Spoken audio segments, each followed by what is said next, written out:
So hello everyone, myself Advocate Gautam Arswal, Associate with Dialyzy. Welcome to Dialyzy. Today in this video I'm going to cover what is pre-institution mediation and settlement under the Commercial Codes Act 2015. So let's start the discussion without any delay. So pre-instruction mediation or pre-instruction mediation and settlement.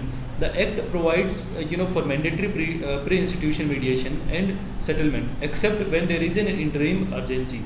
Every matter should undergo this mandatory pre-institution mediation and settlement process for 3 months, extendable for another 2 months with with consent of the parties. A suit shall not be instituted unless the plaintiff has exhausted this remedy.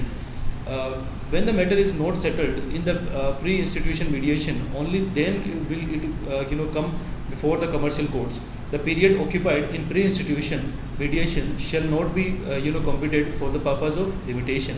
And we're going to also discuss transfer of cases in commercial courts. So let's discuss that as well.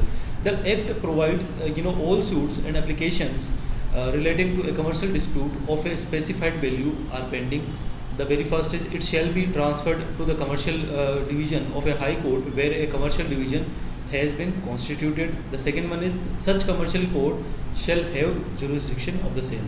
So that's all about our discussion. See you in the next video with some more information.